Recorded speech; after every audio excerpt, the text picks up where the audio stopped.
اگر کسی کا جگر بڑھ گیا ہے، جگر کی سوزش ہو یا جگر کام نہ کر رہا ہو، خون نہ بنا رہا ہو اور جگر میں زخم یا پتھری ہو، خواہ جگر کا کوئی بھی مسئلہ ہو، آپ یہ عمل کر لیں۔ اس عمل کی برکت سے آپ کے جگر کا جو بھی مسئلہ ہوگا وہ حل ہو جائے گا۔ آپ نے سورہ رحمان کی آخری آیت تبارک اسم ربک ذی الجلال والاکرام، اس آیت کو آپ نے 21 بار پانی پر دم کر کے پینا ہے۔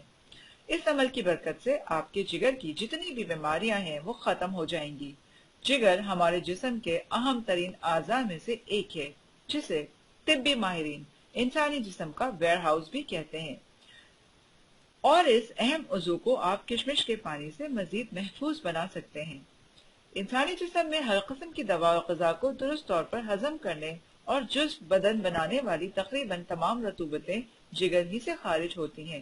البتہ جگر کا خیال نہ رکھنے کی صورت میں یہ بتدریج کمزور پڑتا چلا جاتا ہے، جس کے نتیجے میں چھوٹی چھوٹی بیماریاں بھی ہم پر بڑی شدت سے حملہ آور ہوتی ہیں اور معمول کے مقابلے میں زیادہ نقصان پہنچاتی ہیں۔ جگر کے زیادہ کمزور یا بیمار ہو جانے پر خطرناک اور جان لیوا امراض بھی ہمیں مستقل گھیر سکتے ہیں۔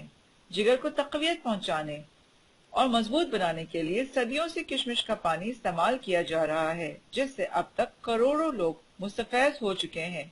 یہ نہ صرف جگر کو فاسد مادوں سے پاک کرتا ہے، بلکہ اس کی قدرتی صلاحیتوں کو بھی بہتر بناتا ہے، جس کا اثر ہمارے پورے جسم پر پڑتا ہے۔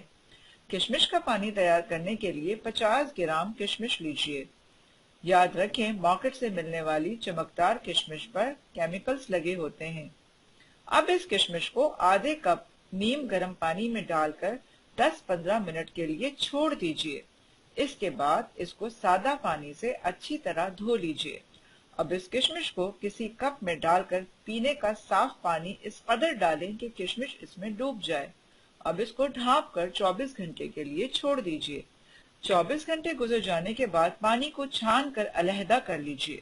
یاد رکھیے، یہ پانی آپ کو خالی پیٹ پینا ہے اور اس کے ساتھ آپ کو کشمش بھی کھانی ہے۔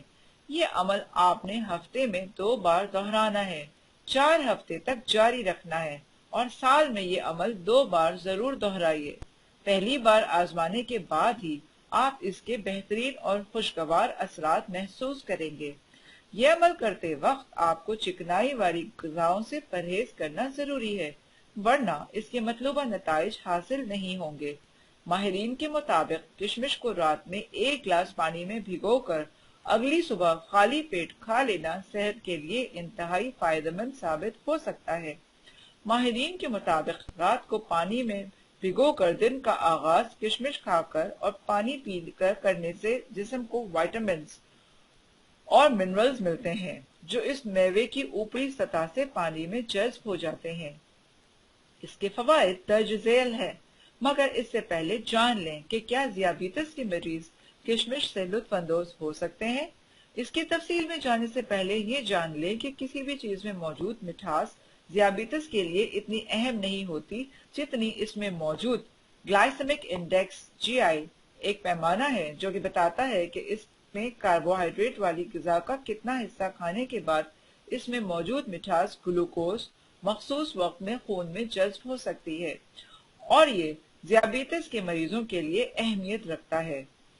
ذیابیطس کے مریضوں کو اپنا بلڈ گلوکوز لیول کنٹرول میں رکھنے کی ضرورت ہوتی ہے، اور یہی وجہ ہے کہ ان کی غذا ایسی ہونی چاہیے جو اس لیول کو کنٹرول میں رکھ سکے۔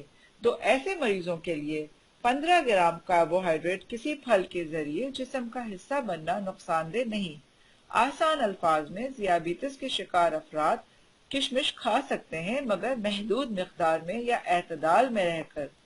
اللہ ہم سب کا حامی و ناصر ہو، آمین۔